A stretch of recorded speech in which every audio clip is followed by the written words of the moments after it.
Hello everyone, welcome back to Pathshala. આપણે ચક્રવૃત્તિ વ્યાજ ચેપ્ટર સ્ટાર્ટ હતું અને 4 ટાઈપ સુધી આપણે ભણી ગયા હતા. તો આજે 5મી ટાઈપથી સ્ટાર્ટ કરીએ. ઓકે, 5મી ટાઈપમાં કયા હોય છે? તો કે વસ્તીવાળા પ્રશ્ન. સૂત્ર સેમ છે, પેટર્ન સેમ છે, ખાલી શું આપ્યું હોય તો કે વસ્તીનું તમને પર્સન્ટેજ આપ્યો હોય. શું કીધું છે? તો કે એક શહેરની વસ્તી દર વર્ષે 15% દરથી વધે છે. જો વર્ષ 2003ના અંતે વસ્તી 20,000 હોય તો 2015ના અંતે ગામની વસ્તી શોધો. ઓકે, એને શું કીધું છે? તો કે 2013માં કેટલી છે? તો કે 20,000. ઓકે, પછી 2014માં કેટલી વધશે? તો કે 15%. 2015માં કેટલી વધશે? તો કે ફરી 15%. એને કીધું છે ને દર વર્ષે કેટલી વધે છે? તો કે 15% વધે છે. તો હવે ટોટલ 2015માં 15% વધી અને ગામની વસ્તી કેટલી થાય છે એ આપણે ગોતવાનું છે. બરોબર, એટલે કે 2 વાર 15% લેવું પડશે. એટલે કે આપણે સૂત્રમાં મૂક્યા રકમ તો કે 20,000 ગુણ્યા 15% વધે છે એટલે કે 115/100. બીજી વાર 115/100. કે આ 2 0 2 0 કટ એટલે કે આ 4 0 કટ 115 ગુણ્યા 115 અને ગુણ્યા 2. તમે આ સોલ્વ કરો એટલે તમારો આન્સર આવી જશે. હવે આપણે પર્સન્ટેજની રીતથી કરીએ તો કે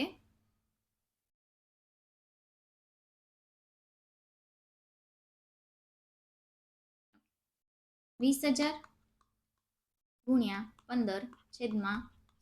ઓકે, 0 0 કટ 15 દુ 30 અને 2 પછી 0 એટલે કે 3,000. પહેલા વર્ષે કેટલી વધશે? 3,000. ઓકે, પહેલા કેટલી હતી? 20,000 અને 2014માં કેટલી થઈ ગઈ? 3,000 વધી એટલે કે 23,000. ઓકે, 23,000 ગુણ્યા 15/100. ઓકે, 0 0 શું થશે? તો કે કટ થશે.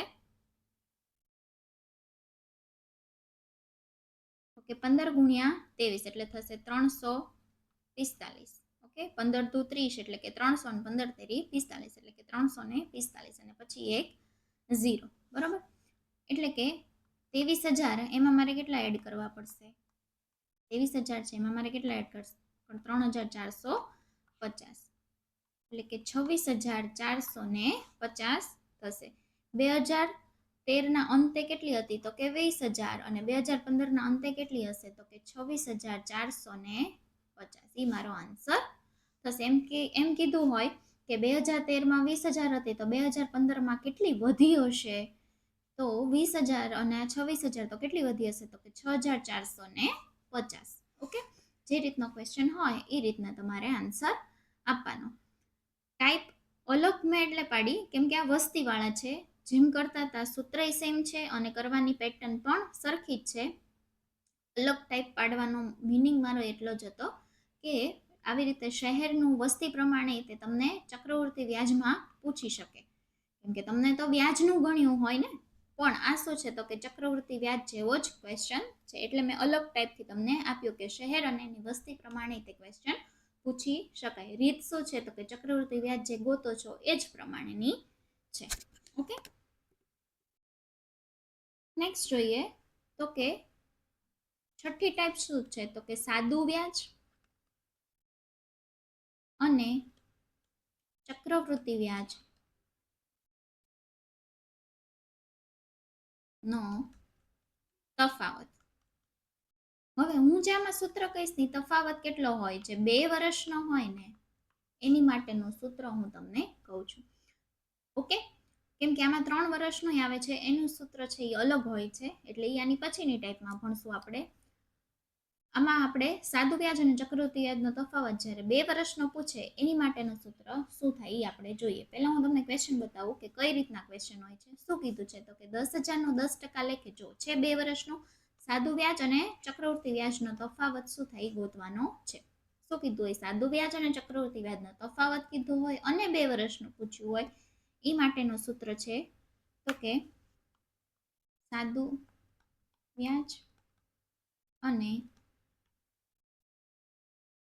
ચક્રવૃત્તિ વ્યાજ તફાવત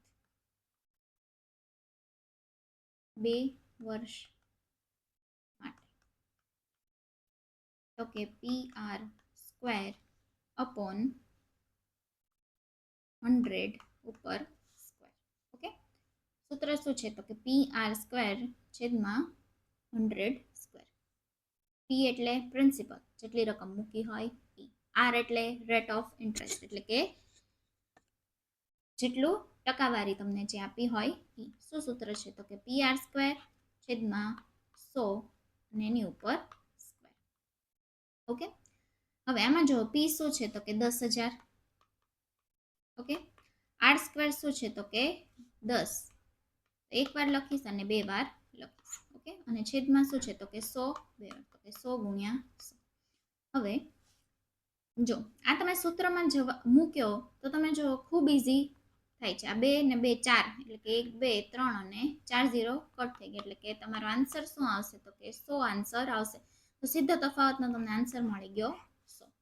તો તમે આવા ક્વેશ્ચન છે ને એ તમે સૂત્ર પ્રમાણે કરી શકો. ઓકે, બાકી તમે સાદું વ્યાજ અને ચક્રવૃત્તિ વ્યાજ પર્સન્ટેજમાં કાઢી અને એનો તફાવત પણ કરી શકો, પણ એ થોડુંક લેન્ધી થઈ જાય. એટલે હું આમાં એવું પ્રિફર કરું કે હું સૂત્રમાં તે કિંમત મૂકી અને જે છે ફોર્મ્યુલા એ આખું હું સોલ્વ કરી અને મને સીધો જ આન્સર મળે છે એક જ સ્ટેપમાં, તો હું સૂત્રનો જ યુઝ કરીશ. ઓકે,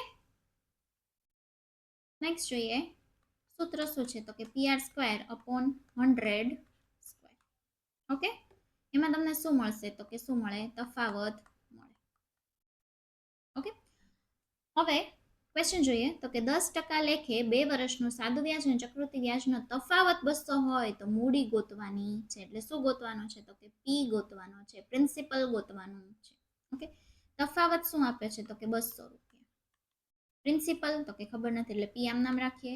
રેટ ઓફ ઇન્ટરેસ્ટ એટલે શું આપે છે, ટકાવારી, તો કે 10, તો કે 10 ગુણ્યા 10 કરી નાખીશ, છેદમાં 100 ગુણ્યા 100 કરી નાખીશ. ઓકે, આ 2 0 અને આ 0 0 કટ, આ 100 છે અહીંયા ગુણાકારમાં વયા જશે. 200 ગુણ્યા 100 ઇઝ ઇક્વલ ટુ P. તો કે એ 2 કા 2 અને 4 0, 1 2 3 ને 4 0, એટલે કે 20,000 શું થશે તો કે એનો પ્રિન્સિપલ થશે. ઓકે, કે 20,000 ની એને શું મૂકી હશે, મૂડી મૂકી હશે. જ્યારે 10% લેખે 20,000 એને 2 વર્ષ માટે મૂક્યા હોય તો સાદું વ્યાજ અને ચક્રવૃત્તિ વ્યાજનો તફાવત એનો શું થશે તો કે 200 થશે. ઓકે, તો આઈ હોપ કે બધાને ચક્રવૃત્તિ વ્યાજ અને સાદું વ્યાજ જે છે એનો તફાવત સમજાણો હશે. ખૂબ ઇઝી સૂત્ર છે, PR સ્ક્વેર છેદમાં 100 અને એની ઉપર સ્ક્વેર. એ ઉપરથી હું તમને ક્વેશ્ચન સોલ્વ કરવા આપું. જ મિનિટ વેઇટ કરજો.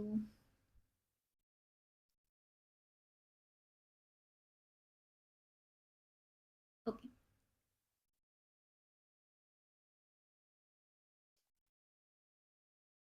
$16,000 મૂડી છે એની 2 વર્ષના સાદા વ્યાજ અને ચક્રવૃત્તિ વ્યાજનો તફાવત 160 હોય તો વ્યાજનો દર શોધો. સૂત્રમાં જ કિંમત મૂકવાની છે, સાદું રૂપ પ્રમાણે આપણે ગણી નાખવાનું છે. તો પહેલા તમે ટ્રાય કરો, પછી હું તમને સોલ્વ કરાવું.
ઓકે, સૂત્ર શું છે તો કે તફાવત is equal two PR square upon 100 એનો સ્ક્વેર. તફાવત આપણને આપ્યો છે 160. મૂડી આપી છે, પ્રિન્સિપલ આપી છે 16,000. ઓકે, આર સ્ક્વેર ગોતવાનો છે, એટલે કે આર ગોતવાનો છે, એનો સ્ક્વેર તો નહીં, આર આપણે ગોતવાનો છે. નીચે 100 ગુણ્યા 100. ઓકે, આ 2 0 કટ, હજી આ 1 0 કટ. આ 160 છે, 10 છે, ગુણાકારમાં વયા જશે 10, અને 16 છે એ નીચે આવી જશે. ઓકે, આર સ્ક્વેર, આ 16 દાણ, એટલે કે 100 is equal to R square. R square છે એ કાઢવું હોય તો આ 100 છે એનો વર્ગમૂળ કરવું પડશે, ત્યારે આર મળશે, એટલે કે 10 આર થશે. એટલે કે રેટ ઓફ ઇન્ટરેસ્ટ કેટલો થશે, તો કે વ્યાજનો દર કેટલો થશે, તો કે 10% વ્યાજનો દર થશે. આ શું છે, તો કે 10% વ્યાજનો દર થશે. શું કર્યું, જે પણ વસ્તુ તમને આપી હોય એ સૂત્રમાં મૂકી દેવાનું, જે ન આપી હોય એ આપણે ગોતી લેવાનું. ઓકે, તો હજી એક ક્વેશ્ચન સોલ્વ કરીએ. ઇરેઝ કરી નાખો, એક જ મિનિટ.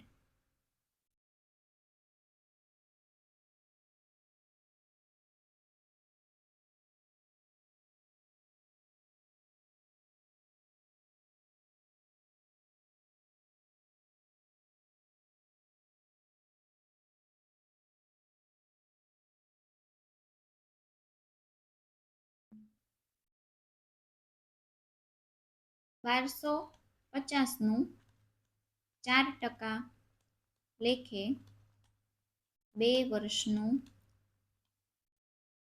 સાદું વ્યાજ અને ચક્રવૃદ્ધિ વ્યાજનો તફાવત શોધો. ઓકે, પહેલા તમે ટ્રાય કરો, પછી આપણે કરીએ.